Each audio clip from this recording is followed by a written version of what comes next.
Hello, welcome to the channel Why Stories. Enjoy watching. You have legs, you can walk yourself. While I was waiting for a taxi with my newborn in the rain outside the maternity hospital, my husband was setting up a room for his mother in my apartment. And in the evening, he called a taxi himself, this time for his belongings. Cold drops trickled down her collar, creeping along her back in an unpleasant wet trail. Laura pulled her coat tighter, trying to protect the tiny bundle in her arms from the drizzling rain. Her week-old son was softly snoring, unaware that his first walk was taking place on a small patch of asphalt at the entrance of the maternity hospital, where the nurse, following the rules, had brought them out and left them to wait for transport. "Are they coming soon?" the nurse asked sympathetically before leaving. Yes, any minute now," Laura lied, forcing a smile. For 40 minutes already, she had been standing with her child in her arms, while 2 sports bags with belongings were getting wet at her feet. She pressed the phone to her ear with her shoulder, listening to the dial tone. Miguel wasn't answering. The wet asphalt reflected the gray sky like an old, cloudy mirror. Finally, she exhaled when the ringing stopped. "Miguel, where are you?" "I've been standing in the rain outside the maternity hospital for almost an hour." "Didn't I tell you I'd be busy today?" Her husband's voice sounded irritated, and somehow too high, as if he was justifying himself not to her, but to someone next to him. "No, you said you would pick us up." Laura felt her voice beginning to tremble. "I have a baby, 2 bags, and I just gave birth a week ago." Silence fell on the line, then there was a rustling sound, as if someone had covered the microphone with their palm, and a muffled conversation. Laura recognized her mother-in-law's sharp voice. After a couple of seconds, Miguel spoke again. "You have legs, you can walk yourself. Mom is here with us. Mom says movement is good for you after giving birth." Everything inside Laura seemed to collapse. She stared at the phone screen, not believing what she had heard. Miguel had hung up. "Call back right now and tell me you were joking," she mentally begged, but the phone remained silent. The baby stirred and began to whimper. Laura automatically rocked him, trying to calm him down. She suddenly vividly remembered her first meeting with Miguel. 2 years ago, her life was scheduled by the minute. Hospital shifts, home jobs as a private nurse, rare meetings with friends. A thin man, about 30, with acute appendicitis, was admitted to the hospital. When Laura entered the ward for a post-operative examination, he immediately caught her attention, not as a man, but rather as a strange character. Skinny, with disheveled blonde hair and round glasses that made him look like an owl. Like a character from an intellectual film, a kind of absent-minded theoretical physicist. "My name is Laura, I'll be your nurse," she introduced herself, checking the 4-drip. "How are you feeling after the operation?" "Miguel," the patient replied quietly, smiling awkwardly, "it hurts, but I can bear it. You know, this is my first time in a hospital, it's somewhat exciting." There was something touching about him, this shyness, politeness, his slightly old-fashioned manner of speaking, as if from another time. When she was dressing his wound, he watched her hands attentively. "You have amazing precision in your movements," he noted approvingly, like a jeweler. Laura smiled. She often received compliments, but usually crude ones about her figure or appearance. But this one about her hands, about her work, was pleasant. That very evening, a heavy-set woman burst into the ward, wearing an expensive but tasteless coat, with hair dyed blue-black and styled in a heavy high hairdo. "Miguelito! My sunshine," she exclaimed, and rushed to her son with such intensity as if he had returned from war, not undergone a routine operation. Laura, who was changing the 4, nearly dropped the flask in surprise.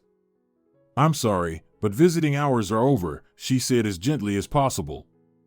The woman looked her over with a glance usually reserved for an annoying obstacle. "I am the mother." "The mother," she said in a tone that brooked no argument. "And I will stay with my boy as long as necessary." Miguel, who had just been acting as Laura's equal, shrank and turned into a pale shadow of himself. He didn't say a word in defense of hospital rules, just smiled guiltily at the nurse, silently mouthing, "Sorry." Carmen, as this woman was called, had to be tolerated for the entire week that Miguel was in the hospital. She came with huge bags of food, although he was on a diet, gave instructions to the medical staff, and demanded special treatment for her boy. Laura, for some reason, received a special share of her nitpicking. "Girl, how are you holding that syringe? You won't give my Miguelito bruises that way. And the bandage is too tight, he's delicate." Laura just smiled, already accustomed to such relatives. But she noticed how Miguel winced at each such remark, and how he looked at her in a special way, with apology and admiration simultaneously. Before discharge, he awkwardly approached the nurse's station when his mother had gone to the pharmacy. "Laura, I would like to invite you for coffee," he said, blushing to the roots of his hair, "as a token of gratitude for your care. And to be honest, just because." She agreed out of curiosity. And then again. And again. At 30, Miguel, a talented programmer with a good income, had no experience in relationships with women. Behind his apparent gentleness was the malleability of plasticine, from which his domineering mother had been molding her ideal of an obedient child for 3 decades. But with Laura, he was different, enthusiastic, almost passionate. He seemed to be tasting the forbidden fruit of independence, admiring her independence, determination, ability to stand up for herself. When they were alone, his eyes would light up, he would straighten his shoulders and turn into the man he could have been without his mother's suffocating guardianship. "Miss, can I help you?" The voice of an elderly taxi driver brought Laura back to the damp reality outside the maternity hospital. "Did you call a taxi?" "No, but I will now." Laura nodded gratefully and reached for her phone. While she was settling in the back seat with the baby, the taxi driver carefully put the bags in the trunk, muttering something about irresponsible husbands. "Going home?" he asked, sitting behind the wheel. "Home," Laura echoed, and gave the address. Outside the window, the city floated by, indifferent to her problems. The memory of the day she met Miguel's parents surfaced. She could have changed everything then. Carmen appeared at the apartment door like a queen at a reception, in a carefully selected suit, with a perfect hairdo and an unnatural smile on her lips, painted too brightly for daytime. "Finally, my Miguelito has decided to introduce us to his friend." She pronounced the last word as if it were a temporary misunderstanding.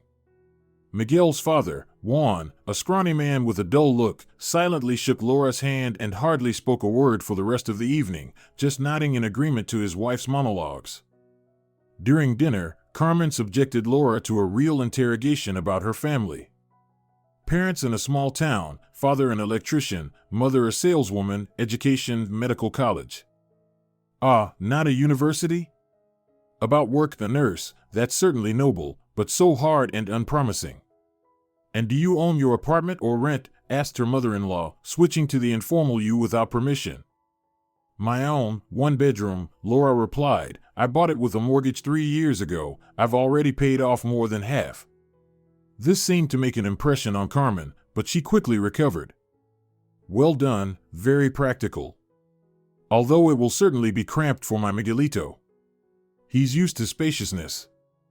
Our apartment is a whole 80 square meters, and we also have a dacha in a decent location." After dinner, as they were returning to Laura's place, Miguel smiled guiltily. "Mom is a bit straightforward. But she's forgiving. She's just worried about me." "Worried, or considers you her property?" Laura thought then, but kept silent. And wrongly so. The marriage proposal from Miguel came 6 months later, unexpectedly and not too romantically, while watching a series in her small apartment. "I love you," he said quietly. "Let's get married." He took the ring from the pocket of his home pants, simple but beautiful, with a small sapphire. "Did you choose it yourself?" she asked, examining the ring. Miguel hesitated. "Well, Mom helped. But the decision is mine," he hastily added. The wedding was modest, in a cafe with 24 guests. Carmen shone in a champagne-colored dress, drawing attention to herself and constantly reminding everyone of what a wonderful family she had, what a smart son she had, and what a promising match he was for any girl. About Laura, she spoke condescendingly. Simple, but with character. In the first months of marriage, Miguel often stayed late at his mother's, either to help with technology, or to put up a shelf, or simply because Mom asked him to stop by. Each time he returned as if squeezed like a lemon, with drooping shoulders and sad eyes. And the next day, he invariably passed on advice from his mom to Laura on how to properly cook, clean, manage the family budget. "Mom says you need to make the bed as soon as you get up," he would say, looking away. "Is your mom aware that we're 30 years old, and we decide for ourselves when to make the bed?" Laura would snap back. Miguel would instantly deflate and wouldn't bring up the topic again, but after a few days, he would bring a new portion of wise advice. Gradually, Carmen began appearing in their home more and more often, first once a week for tea, then twice, then almost daily. She would come with bags of food, which she herself prepared, hang prettier curtains, rearrange furniture more conveniently. Each of her visits left an invisible but tangible trace, another pebble of control, laid in the foundation of their young family. When Laura tried to talk about this with her husband, he just shrugged. "What can I do? She's a mother, she cares. She has no one but me. And now you have me," Laura reminded him, "and you have to choose. After all, this is my apartment." "Exactly, yours," Miguel replied unexpectedly sharply. "You remind me of that at every convenient opportunity." This was their first serious argument. And even then Laura felt that she had lost the battle before it began. The taxi driver stopped near a 5-story brick building. Laura asked him to wait and help with the bags. At the entrance, she fumbled for her keys and noticed that the lights were on in the windows of her apartment. Miguel is still at home, a joyful thought flashed. Maybe he had come to his senses and decided to welcome them properly? But climbing the stairs to the 3rd floor, with the child in her arms and a bag, she heard strange sounds from behind the door, as if something was being moved. And the voices of her husband and mother-in-law. Laura's heart tightened. She inserted the key into the lock, turned it, and pushed the door. What she saw exceeded her worst expectations. "I'm pregnant," said Laura, looking at the 2 lines on the test 9 months ago. Miguel froze with a cup of coffee in his hand. His nearsighted eyes seemed to grow even larger behind his glasses. He slowly put down the cup, and Laura noticed how his hand trembled. "You? Are you sure?" he asked hoarsely. "The test shows a positive result. But I'll still make an appointment with a doctor for an ultrasound to confirm." Miguel got up from the table, came over to her, and awkwardly hugged her. Laura felt how his heart was pounding. I will be a father," he said as if tasting these words. "Can you imagine?" "I'm a father." His voice held surprise, fear, and something that resembled pride. He suddenly gripped her shoulders tightly, looked into her eyes, completely unlike his usual self, and exclaimed, "This is wonderful. We're going to have a baby." Laura smiled, but inside she was constricted with anxiety. She imagined her mother-in-law's reaction, and the smile withered on her lips. "I'm glad you think so," she said quietly, "but we need to discuss a lot." Miguel seemed not to hear. "I need to tell Mom," he remembered. "She'll be so happy. Finally, a grandson or granddaughter." Laura felt her heart skip a beat. "Miguel, maybe we should think about everything ourselves first. I just found out, I haven't even been to the doctor yet." Of course," he nodded, "but we can tell Mom, she's family." Laura wanted to object that family was her and Miguel, and his mother was a relative, but not a family member, but she couldn't find the strength to start this conversation again. They had argued about this too often in recent months, and each time Miguel would shut down, get offended, and then run to complain to his mother. "All right," she gave in, "but let's wait for the ultrasound." "To be sure." Miguel beamed and hugged her again. "Of course. That's the right thing to do. First to the doctor, then we'll share the news." But the very next day, returning from work, Laura found Carmen in the apartment. Her mother-in-law was sitting at the kitchen table, with a cup of tea, leafing through some book. "Here's our future mommy," she sang, raising her eyes. "Miguelito told me everything. What joy, I'm going to be a grandmother." Laura froze in the kitchen doorway, feeling a wave of anger rising inside her. Miguel, sitting next to his mother, smiled guiltily. "Mom, I asked you to wait until Laura and I—" "Oh, what are you saying, son?" Carmen interrupted. "How can we hide such joy? I brought you a book on pregnancy, the very best." She turned to Laura and made a list of foods. "Now you need to eat right. You know that the baby's health depends on it." Laura took a deep breath, trying to calm down. She had 9 months of pregnancy ahead, and she needed to learn to keep her composure. "Thank you, Carmen," she said, hanging her bag on the hook, "but I'm a medical worker and know a thing or two about pregnancy. Besides, I'll have a doctor."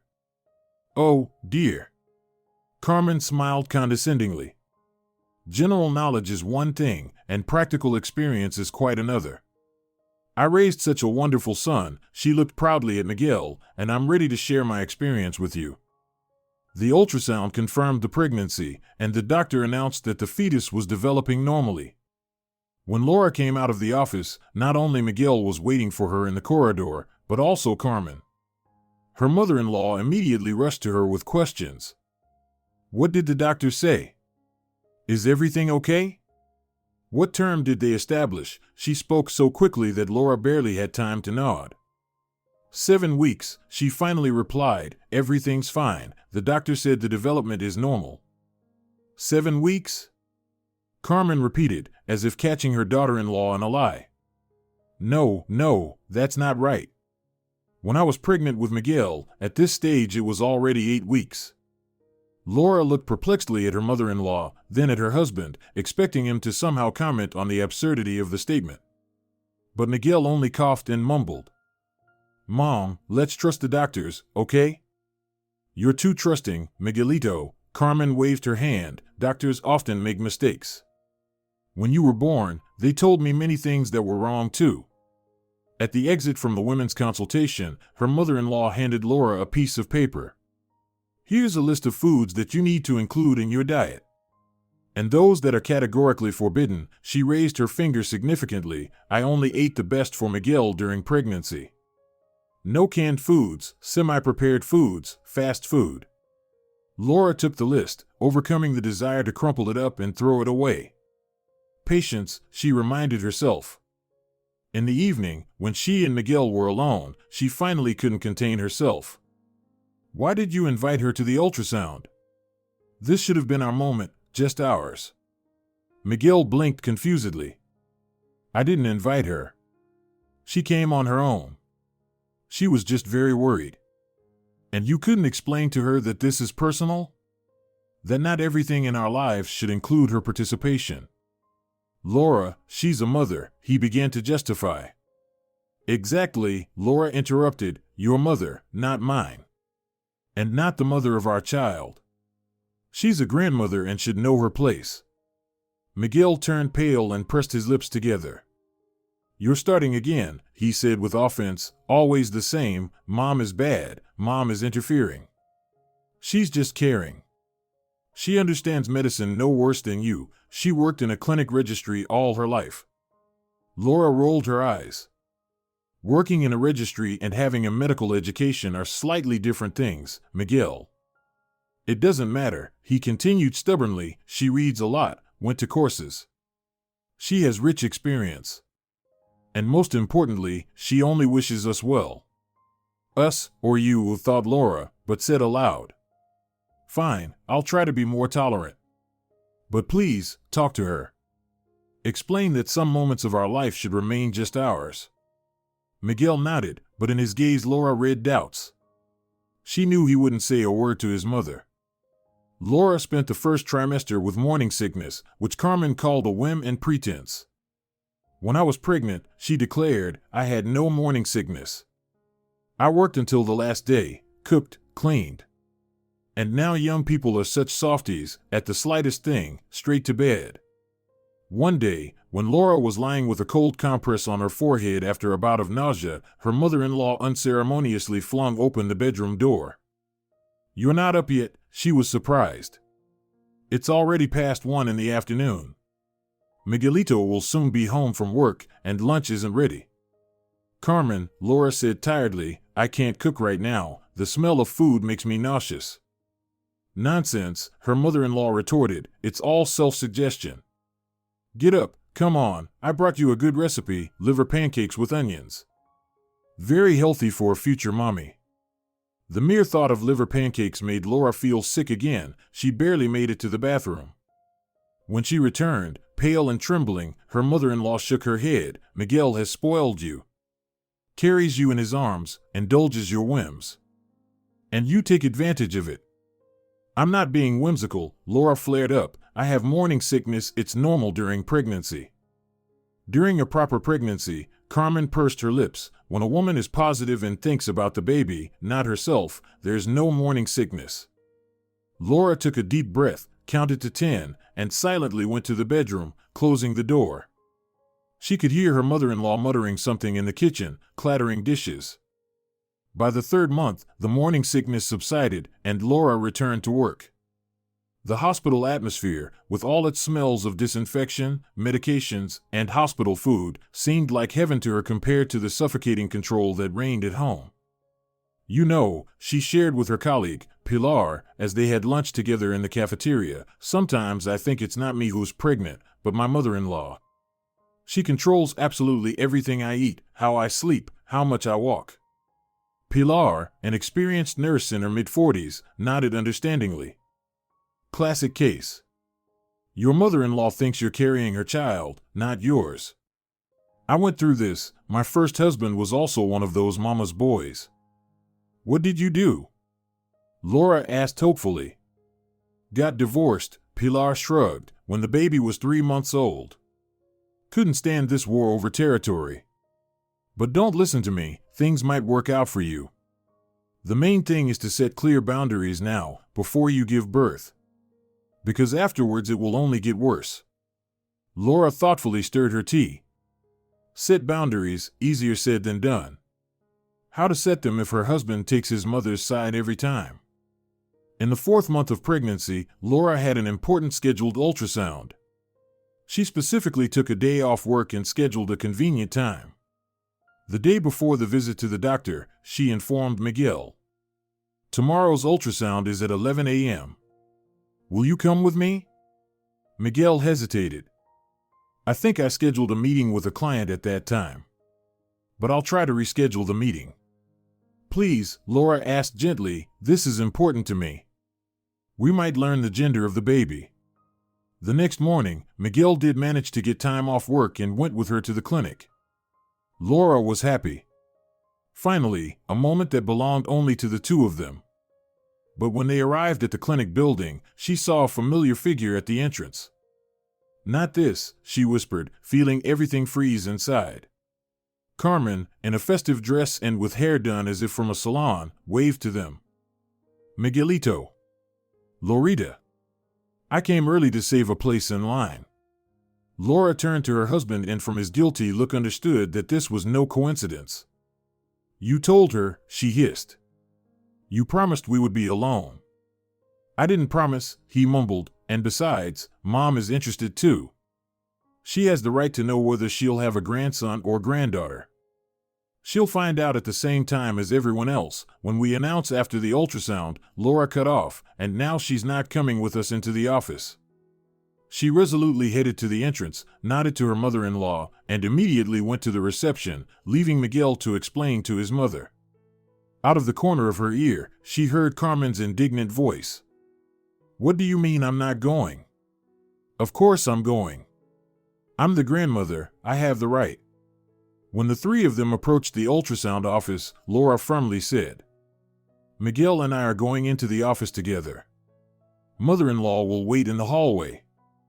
But, Carmen began. No buts. For the first time Laura didn't hold back. This is my child, my body, and I decide who will be present at the examination. To her surprise, Miguel supported her. Mom, Laura is right. Wait for us here, please. We'll tell you everything. Carmen pursed her lips, sat on a bench in the corridor, and demonstratively turned away. In the office, the doctor applied gel to Laura's belly and began moving the sensor. Look, Here's your baby, she smiled, pointing to the screen. All parameters correspond to the term. Development is proceeding normally. Would you like to know the gender? Laura looked at Miguel. He nodded excitedly, not taking his eyes off the screen. We would, she replied. You're having a boy, the doctor announced. Look, it's clearly visible here. Miguel made a strange sound, something between a chuckle and a sob. He squeezed Laura's hand tightly. A boy, he whispered. We're going to have a son. When they came out of the office, Carmen jumped up from her seat. Well? Who is it? Her voice trembled with impatience. A boy, Mom, Miguel announced, beaming. We're having a son. I knew it, triumphantly exclaimed her mother-in-law. I've been saying it would be a boy from the beginning. A mother's heart knows, she pressed her hands to her chest. He'll be the exact copy of my Miguelito, you'll see. On the way home, Carmen didn't close her mouth for a minute, discussing names. Juan, after Grandpa, or better Ramon, after my father. The nursery, since Lorita has a one-bedroom apartment, you'll have to move in with me and, of course, participation in the grandson's upbringing. I will be involved with him from birth, she declared. I'll come every day, help with bathing, feeding. I'll show how to hold him properly, how to swaddle. Laura and Miguel exchanged glances. In his gaze, she read a silent question. What's wrong with that? And her mother-in-law continued. And when the little one grows up, I'll take him to music school, to English lessons, to chess. Miguel went to all this as a child, and grew up so smart, she looked at her son with pride. Music school, English, chess, thought Laura, and somewhere in between them a personality crushed by maternal control. That evening Laura had a serious talk with her husband. Miguel, we need to discuss our future. And the future of our son. I'm listening, he responded warily. Your mother is too actively interfering in our lives. I understand she wants to help, but I have the impression that she's trying to take control not only of you, but of me and our future child. Miguel frowned. You're exaggerating. She's just caring. It's not care, it's control, Laura said firmly, and I want us to establish clear boundaries. Especially after the birth of the child. What boundaries? He asked, not understanding. For example, deciding what to name our son will be done by you and me, not your mother. We will live in our apartment, not at hers. And we, his parents, will raise the child too. Miguel nodded uncertainly. Okay, I'll talk to her. No, Laura shook her head. We will talk to her together, as a family. But the conversation with Carmen never took place. Every time Laura raised this topic, Miguel found an excuse to postpone the conversation, either work or fatigue, or not wanting to upset Mom at her age. Meanwhile, Laura's pregnancy continued, and her belly became more noticeable. In the 7th month of pregnancy, Laura took maternity leave. Now she spent more time at home, and this meant more visits from her mother-in-law. Every day Carmen called, telling about what she had read in another book about pregnancy, what vitamins Laura should take, how often to walk, how much to sleep. I'm concerned about my grandson, she would say when Laura tried to object. You may be a nurse, but you have no experience of motherhood. And I've devoted my whole life to raising Miguel, and look what a wonderful person he's grown up to be. A wonderful person who can't say no to his own mother and support his wife, thought Laura, but kept silent. There was no point in arguing anymore. One day, when there was a month left before the birth, Laura started cleaning in the nursery. It was a small room that she and Miguel had converted from a storage room, freeing up space in the closets. They bought a crib, a changing table, hung bright pictures on the walls.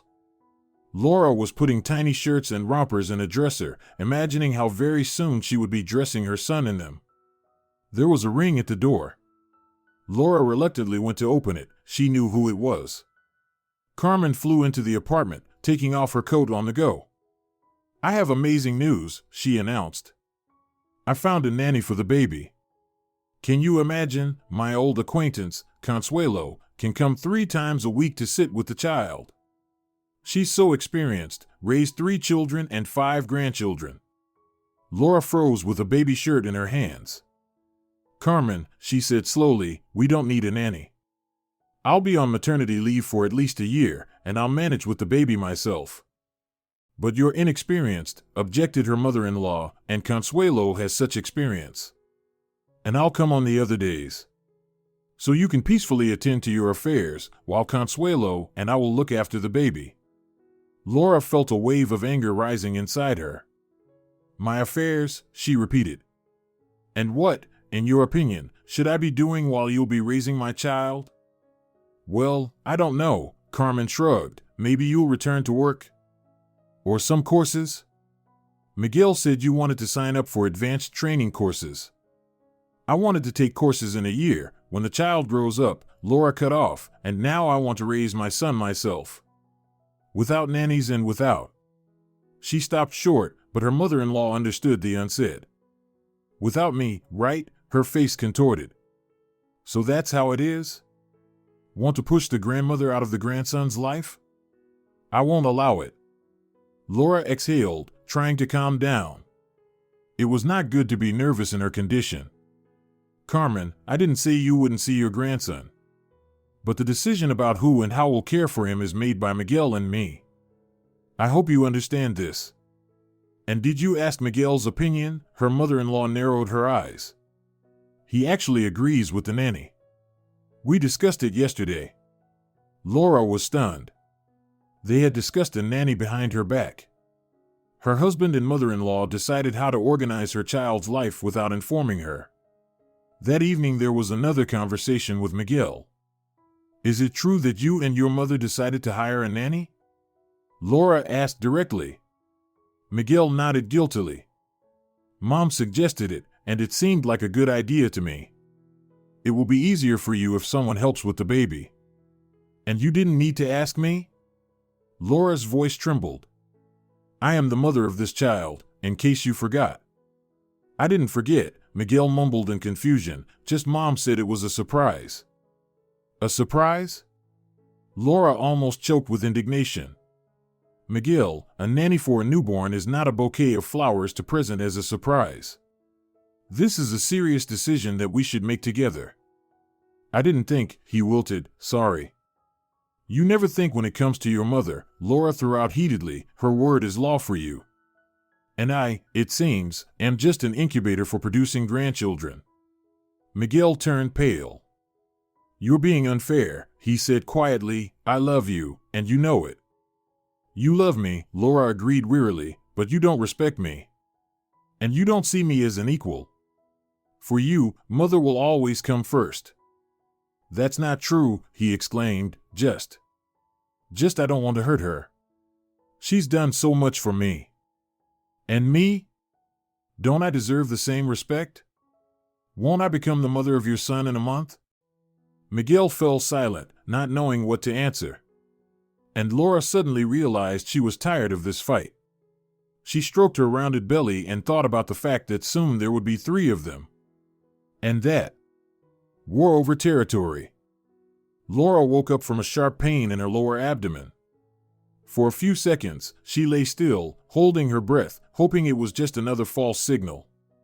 But the pain returned, strong, piercing, forcing her to sharply inhale. She looked at the clock, 3:30 in the morning. Miguel, she carefully shook her sleeping husband by the shoulder. Miguel, wake up. I think it's starting. He mumbled something unintelligible and turned over to the other side. Laura shook harder. Miguel. Contractions have begun. Her husband jumped up in bed, grabbing for his glasses on the nightstand. What? Already? But it's still a week before the expected date. Tell that to him. Laura nodded at her stomach and winced from a new wave of pain. Miguel bustled about, pulling jeans directly over his pajama pants, getting tangled in the sleeves of his shirt. So, the emergency bag is by the door, documents. Where are the documents? He was rushing around the room while Laura slowly got up from the bed. In my bag, in the hallway, she said calmly, although everything inside was contracting with fear and excitement. Call an ambulance and your mother, warn her that we're going to the maternity hospital. Catching her husband's questioning glance, she added, just warn her, let her not rush there right away. explained that relatives won't be allowed into the admissions department anyway. Miguel nodded and rushed to the phone, dialing the ambulance number on the go. Laura slowly moved to the bathroom to make final preparations before the trip to the maternity hospital. Half an hour later, they were already in the admissions department of the maternity hospital. While Laura was being examined, Miguel nervously paced the corridor. His phone was constantly ringing with calls from his mother. "Yes, Mom, already at the maternity hospital." "No, she hasn't given birth yet."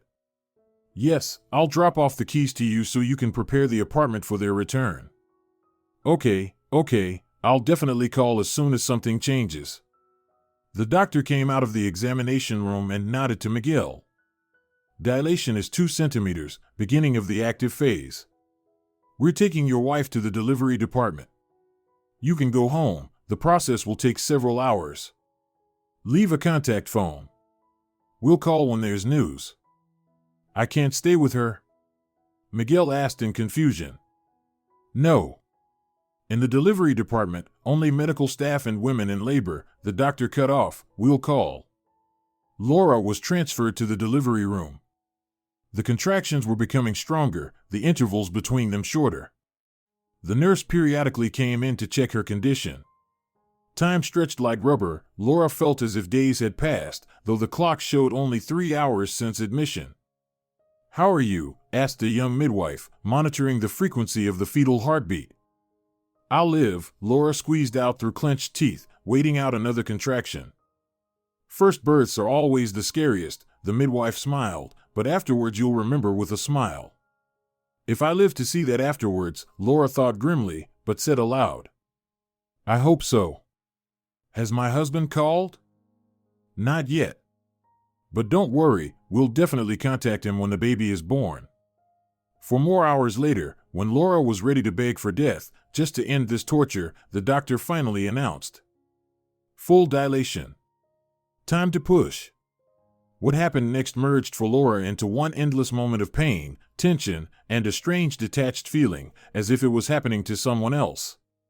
She heard the doctor's commands, felt someone's hands supporting her, someone's voice counting to 10, again and again. And then the cry. Thin, indignant, completely unearthly. "Congratulations, you have a boy," announced the midwife, showing a tiny red being. 3,500 grams, 52 centimeters. Laura fell back on the pillow, feeling tears streaming down her cheeks. Fatigue and euphoria mixed into one. When they placed her son on her chest, she couldn't take her eyes off his wrinkled little face. "Hello," she whispered, "hello, little one. I'm your mom." The first week in the maternity hospital passed as if in a fog. Laura was getting used to her new role, learning to feed, swaddle, calm a crying baby. Miguel called every day. He told her that he had prepared the apartment for their return, that his mother was helping with cleaning and cooking. "What will you name him?" asked an elderly nurse, making her rounds. "Alejandro," Laura replied without hesitation, "Alejandro." And now she entered her apartment with the baby. There were boxes in the corridor. It smelled of fresh paint and some chemical odor. From the nursery, where Alejandro's crib should have been, came the voices of workers and the crash of tools. "What's going on here?" Laura asked loudly, entering the apartment. An unfamiliar man in work clothes looked out from the former nursery. "Ah, the owner has returned," he said cheerfully. "Don't worry, we're almost finished." "What have you finished?" Laura went into the room and froze. The nursery had been transformed. Instead of a baby crib, there was a full-sized single bed with a nightstand. The walls had fresh wallpaper with a floral pattern, exactly like in Carmen's bedroom. By the window appeared a dressing table with a mirror. All the baby things, the crib, changing table, toys had disappeared. "What have you done?" Laura pronounced syllable by syllable, not believing her eyes. "A room for the baby's grandmother," explained the worker. "The renovation is almost complete, just need to hang the lamp." At that moment, she entered the apartment, Carmen, in person. In a house robe, with a face that looked exhausted, but her eyes. Her eyes shone with triumph. "Ah, finally returned," she said instead of a greeting. "We thought you would spend the night at the maternity hospital." Laura shifted her gaze from the nursery to her mother-in-law, not understanding what was happening. "Where are my son's things?" she asked. "Where is his crib?" In the living room, Carmen waved her hand. "We decided it would be more convenient this way. Miguel and I consulted and decided that I would move in with you to help with the baby. You're young, inexperienced, and I can get up to the baby at night and look after him during the day while you rest." "You decided?" Laura echoed. "You and Miguel decided that you would move into my apartment?" "Into your apartment," her mother-in-law corrected her. "It's now shared family property. Miguel is your husband after all. But the apartment is registered in my name. I bought it before the wedding, and we didn't register it as jointly acquired property," Laura reminded her. Something strange flashed in Carmen's eyes. Irritation? Annoyance? But she quickly controlled her emotions. "What difference does it make whose name it's registered under? You're a family, and I, as Miguel's mother, have the right to be near my grandson." Alejandro, awakened by the loud voices, began to whimper. Laura automatically began to rock him, but inside she was boiling with anger. "Where is Miguel?" she asked, trying to speak calmly. "In the hospital," her mother-in-law put her hand to her chest. "They barely revived him. His blood pressure spiked when we were getting ready to pick you up. Miguel stayed to fill out documents and pay for medications." "I see," said Laura. "So, you had a pre-stroke condition, but somehow miraculously you're here, in my apartment, overseeing renovations?" "I got better. They discharged me with a signed waiver," Carmen replied defiantly. "I couldn't let my grandson come to an unprepared apartment." "Where's the crib?" Laura repeated, feeling her patience running out. "In the living room, I told you," the mother-in-law snapped irritably. "We put it by the sofa. That way it will be more convenient for me to get up to the baby at night." "For you?" Laura shook her head in disbelief. "I, his mother, will be getting up to my son. And we'll return the crib to the nursery." "No." Carmen cut her off. "The nursery is now my room. Miguel agrees with this plan. And you didn't think to ask me? Why? You would have been against it anyway. This way is better for everyone. I help with the baby. Miguel works peacefully." "And me?" Laura asked quietly. "What role am I assigned in this plan?" "Well, you're the mother," her mother-in-law shrugged. "You will feed him, walk with him, and take care of the household, of course." Laura took a deep breath. Then another one. Alejandro cried again, and she automatically began to rock him. "You will not be moving in with us," Laura said calmly. "Not now, not later. Never." "What?" Carmen even opened her mouth in surprise. "How dare you? I'm the grandmother, I have rights." "You have the right to visit your grandson by invitation from his parents," Laura interrupted her, "and that's it. Period. We'll see what Miguel says." Her mother-in-law narrowed her eyes. "He's my son, and he won't allow me to be treated this way." At that moment, the sound of an opening door came from the corridor. "Mom, Laura, are you home?" Miguel's voice sounded. He entered the room with bags from the pharmacy, his gaze darting from his wife to his mother and back, catching the tense atmosphere. "What happened?" he asked. Although from his guilty look, Laura realized he knew perfectly well what had happened. "Explain to me," Laura said slowly, "why renovations are being done in our apartment without my knowledge. Why has the nursery turned into a bedroom for your mother? And why did you allow her to move in with us without asking me?" Miguel shifted from foot to foot, not looking his wife in the eye. "Laura, you see, Mom really did have a pre-stroke condition. The doctor said she shouldn't be left alone. And our apartment is closer to the hospital, and then, she really can help with the baby. You see?" Carmen exclaimed triumphantly. "Miguel understands everything correctly. I need care, attention. And I'll also babysit my grandson while I'm here." Laura shifted her gaze to her husband. "Is that true?" Do you really think that your mother should live with us and raise our son? Miguel couldn't bear her gaze and averted his eyes. Temporarily. Until she gets better. Why did you remove the crib from the nursery? Laura continued to press. Temporarily too? Well, Mom's bed is large, it wouldn't have fit in the living room, Miguel mumbled. So, Laura felt her voice rising, we have room for your mother's bed, but not for your son's crib? All this is nonsense, Carmen intervened, a crib, big deal. But I will help, I'm experienced, I raised Miguel, and I'll raise my grandson just as well. This was the last straw. Laura realized that she would either burst into tears or explode. Alejandro, sensing her tension, burst into tears. Out, she said quietly, rocking her son, both of you. Out of my apartment. What? Her mother-in-law's mouth opened in surprise. Laura, you can't throw us out, Miguel mumbled in confusion, we're family. And besides, where will Mom go in her condition? To the same place she was throughout my pregnancy, and today, when I was standing in the rain outside the maternity hospital, Laura said sharply, home. She has her own apartment. And this is mine. And I say, get out of here. She went to the phone and dialed a number. The police? Miguel asked fearfully. If necessary, then yes, the police, Laura nodded, but first let's try to manage with movers. I'm ordering a truck to take your mother's bed and belongings back to her apartment. You have an hour to get ready. Carmen turned crimson. How dare you, she shouted. You stole my son, took him away from me, and now you're throwing us out on the street. Miguel and I have done so much for you. Sheltered a provincial girl, gave you status, family. Status?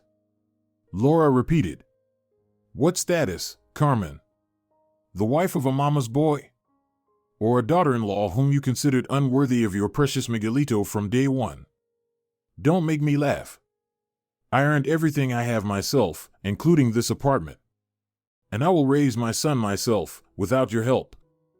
Miguel listened to this exchange of remarks with the expression of a man who is drowning and doesn't know which straw to grasp. Laura, let's all calm down, he finally said. You're tired after giving birth, it's nerves. Don't you dare write off my indignation to postpartum hormones, Laura cut him off. I am of sound mind and memory. And I say either you both leave, or I call the police and evict you from the apartment. Choose. You can't choose between your mother and your wife, exclaimed Carmen. Mother is sacred. I gave you life, Miguel. And you will perfectly live that life in your own apartment, Laura retorted, and my son and I will live in ours. You want your son to grow up without a father? Miguel asked in amazement. I want my son to grow up with a father, not with a spineless rag who cannot protect the interests of his family, Laura blurted out.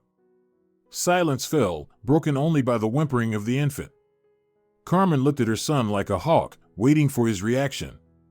Laura rocked Alejandro, who was finally beginning to calm down. I don't know what to say, Miguel forced out. Then don't say anything, Laura replied wearily, just go. Take your mother and go. But, the child. He began. You can see your son, of course, Laura nodded, when you're ready to be a father, not a son. Carmen grabbed her son by the sleeve. Let's go, Miguelito, we're not welcome here, she said with dramatic anguish. Let her manage alone, since she's so independent. Mom, wait, Miguel tried to free his hand. Laura, let's not be hasty.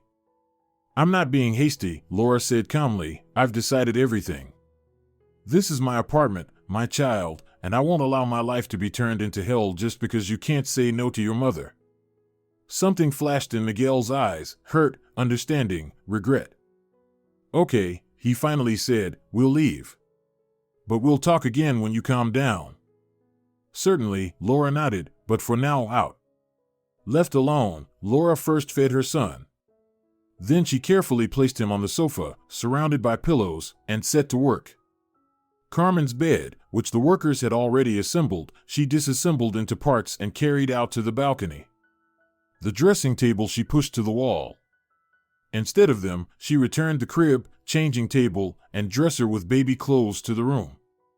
Alejandro slept, lulled by warmth and milk, and Laura worked quietly, trying not to wake him.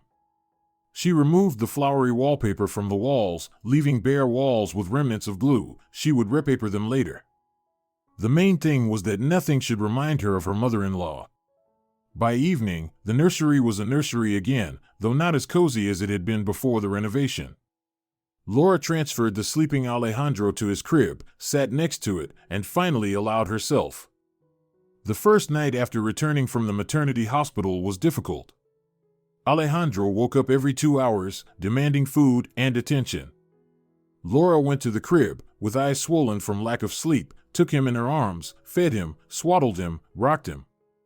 Sometimes she felt like she was going crazy from fatigue, and at one point she even regretted throwing out Miguel and her mother-in-law. At least someone would have substituted for her for a couple of hours. But then she remembered that expression on Carmen's face, triumphant, self-satisfied, and her sleepiness was swept away. No way, better not to sleep for days than to tolerate that woman in my home. By morning, Alejandro finally fell into a deep sleep, and Laura was able to take a shower and drink coffee. She stood by the window with a cup in her hand, watching the city wake up. A strange feeling of emptiness and freedom at the same time. Now she was alone, but she also made decisions herself. No need to consult with anyone, to report to anyone. The phone rang. Laura looked at the screen. Miguel. She took a deep breath and answered. Yes? Hi, her husband's voice sounded uncertain. How are you two doing? Fine, she replied briefly. What did you want? To know how Alejandro is, Miguel said after a pause, and, can I come over? Just to see my son. Laura was silent, thinking. Part of her wanted to say no, to cut off all contacts with this man who had betrayed her at the most important moment. But another part understood that Alejandro was innocent, and depriving him of his father would be unfair. Come, she finally said, but alone. Without your mother. Of course, Miguel hastily agreed. I'll come right away, okay? Half an hour later, Miguel stood at the threshold of their former shared apartment with a huge bouquet and a bag of baby products. Laura let him in, trying to remain cold and detached. Alejandro is sleeping, she warned. If you wake him up, you'll leave immediately. Miguel nodded and tiptoed into the nursery. Laura watched as he looked at his sleeping son, with a kind of helpless tenderness, as if he didn't know what to do with this tiny being, but already loved him insanely. He's so alive. Miguel whispered, not taking his eyes off the crib. When I saw him in the maternity hospital, he seemed somehow unreal. And now, this is my son. Our son. Laura remained silent. She wasn't going to make the task easier for him. Laura, we need to talk, Miguel said when they left the nursery. Go ahead, she sat in an armchair, indicating the sofa to him. He awkwardly sat down on the edge, clenching and unclenching his fingers, a gesture that appeared in moments of extreme anxiety. I want to apologize, he began, for everything. For my mom, for the renovation, for not coming to the maternity hospital. Accepted, Laura nodded dryly. Anything else? Miguel blinked in confusion. You won't forgive me? Miguel, Laura said wearily, do you really think you can just say sorry, and everything will go back to normal? After everything that happened? No, but I hoped we could talk. He lowered his head. I understand that I behaved terribly. Mom, she found the workers, organized everything, and I couldn't refuse her. She really did go to the hospital, but then she got better, and she decided she had to prepare the apartment. I knew you wouldn't like it, but you chose her over me again, Laura finished for him, as always. I got confused, Miguel admitted. You and Mom are the two closest people to me, and when you pull me in different directions. No, Laura interrupted him, I never pulled you. I just wanted normal relationships, without constant interference from your mother. And she wanted to control you. And you chose control, not freedom. You're being unfair, he objected quietly. Mom just cares about me. And that's exactly why you're here now, and not with her. Laura smiled bitterly. Come on, Miguel. She doesn't care. She manipulates. And if you still haven't realized that, then I can't help you. Silence fell. A faint cry came from the nursery. Alejandro was waking up. Can I hold him? Miguel asked timidly. Laura nodded and went to the nursery. She took her son in her arms, calmed him, and brought him to his father. Just support his head, she warned, handing the baby to Miguel. He awkwardly took his son with an expression of holy terror on his face. Alejandro opened his eyes, looked at his father, and dozed off again. He recognized me, Miguel whispered with such delight as if a miracle had occurred. Unlikely, Laura noted skeptically. At his age, babies still don't distinguish faces well. But Miguel wasn't listening. He looked at his son with an expression of absolute happiness, and for a second, Laura felt sorry for him. He really loved the child. He just didn't know how to love in a manly way, in a fatherly way, protecting his family from external threats, including his own mother. I want to participate in his life, Miguel said, raising his eyes to Laura. I want to be a real father. That's commendable, she nodded, but first you need to learn to be a real man. I'm working on that problem, he unexpectedly replied firmly. I've rented an apartment, separate from Mom. Laura raised her eyebrows in surprise. Really? Yes, Miguel blushed slightly. After what happened, I realized I can no longer live under the same roof with Mom. She controls everything too much. And how did she react? Badly, he admitted. She shouted that I was an ungrateful son, that I was abandoning her alone in old age and illness. But I moved out anyway. Laura felt a sudden surge of respect for her husband. Maybe he does have a chance to become independent after all? That's a good first step, she said, but you're still far from returning to the family. I understand, Miguel nodded, carefully holding his son. I'm not rushing things. I just want you to know, I'm changing. In the following weeks, Miguel came almost every day. At first for a short time, just to see his son, to hold him in his arms. Then he began to stay longer, helped with bathing, changed diapers, went to the pharmacy for baby food. Laura observed his efforts with cautious hope. Maybe he really is changing. But she wasn't in a hurry to take him back. The offense was too fresh, the wound of betrayal too deep. One day, when Alejandro was a month old, Miguel came with a strange expression on his face, as if he wanted to say something but didn't dare. What happened? Laura asked, noticing his nervousness. Mom wants to see her grandson, he finally blurted out. She's asking permission to come. Laura tensed. This was the moment she both feared and expected. She knew that sooner or later Carmen would try to return to their lives. No, she said firmly, she will not cross the threshold of this apartment. Laura, I understand your feelings, Miguel began cautiously, but she is still the grandmother. She has certain rights. Rights? Laura felt anger boiling inside. What rights, Miguel? The right to interfere in our lives? The right to remake my apartment? The right to tell me how to raise my son? No, of course not, he hastily agreed, but the right to see her grandson. It's natural. Laura thought about it. She didn't want to be a monster who cuts a child off from relatives. But she also didn't want to bring Carmen back into their lives. Fine, she finally said, she can see Alejandro. But not here. In a neutral place. In the park, for example. Miguel beamed. Thank you. This is very important to her. And to me.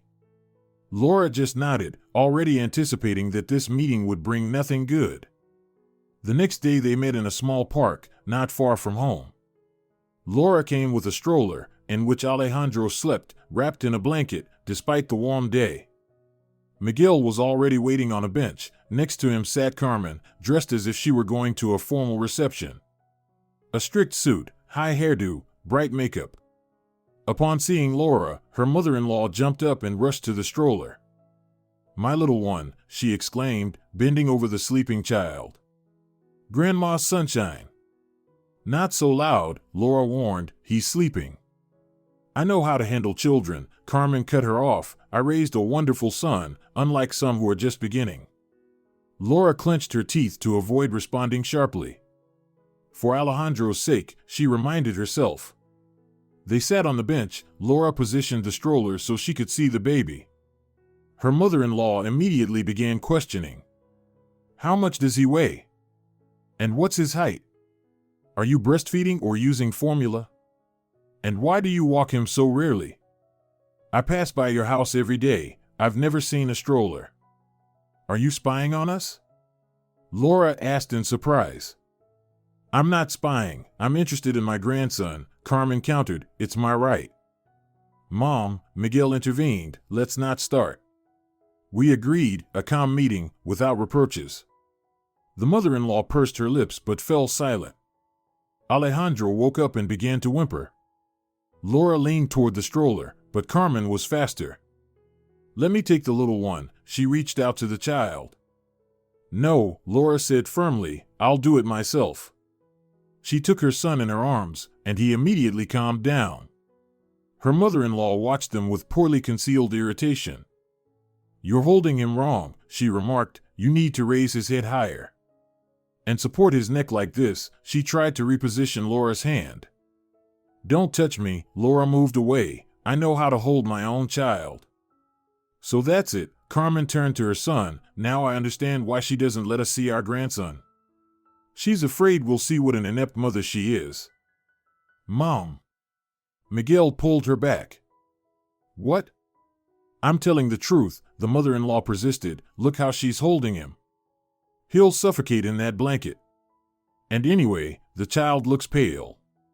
Are you sure he's getting proper nutrition? Laura felt something breaking inside her. All patience, all good intentions for the child's sake melted under the barrage of unfounded accusations. That's it, she said, getting up from the bench. The meeting is over. What? Exclaimed Carmen. How dare you? I just arrived. And you've already managed to insult me, criticize my motherhood, and try to command me, Laura listed. Enough. She began to put Alejandro back in the stroller. Miguel, her mother-in-law exclaimed demandingly. Tell her. She has no right to take my grandson away from me. Laura froze, not finishing fastening the stroller's restraint. She looked at her husband, waiting for his reaction. This was the moment of truth. Miguel nervously licked his lips. His gaze darted between his mother and his wife. Mom, he finally pronounced. Laura is right. You did start with criticism and instructions. We agreed that wouldn't happen. Carmen gasped with indignation. You're taking her side? Against your own mother? I'm not taking sides, Miguel said wearily. I just want you to learn to respect each other. Laura is the mother of my son, and you need to accept that. She destroyed our family, hysterical notes sounded in the mother-in-law's voice, took you away from me. Turned you against your mother. That's not true, Miguel calmly objected. On the contrary, I wanted to marry Laura myself. And I decided to live apart from you on my own, because I need to learn to be independent. Carmen burst into tears, loudly, demonstratively. After everything I've done for you, I devoted my whole life to you. And this is how you treat me. My heart, she clutched her chest and rolled her eyes. Laura watched this scene with cold composure. She had seen such a performance before and had no doubt that the heart attack would disappear as quickly as it appeared, as soon as Miguel got scared and started fussing around his mother. But to her surprise, Miguel didn't rush to his mother. Mom, stop it, he said firmly. I know your heart is fine. The doctor said your blood pressure is normal, and you don't have and never had any pre-stroke condition. Laura raised her eyebrows in surprise. This was something new. How dare you? Carmen was indignant, instantly forgetting about her heart attack. I've been under a cardiologist's care for 5 years. Yes, but for mild arrhythmia, not a stroke, Miguel countered, and the pills you take are ordinary vitamins, not heart medications. I checked. You went through my medicines. Her mother-in-law's mouth opened slightly in surprise. I didn't go through them. I clarified what exactly you're taking. And I asked the doctor if you really need it. Miguel spoke calmly, but his voice sounded firmer than Laura had ever heard. It turns out you don't have any serious heart problems, Mom. You just made them up to keep my attention. Carmen turned crimson. How dare you? She jumped up from the bench. I'm not talking to you anymore. Ungrateful son, she turned to Laura. This is all your fault. You turned him against me.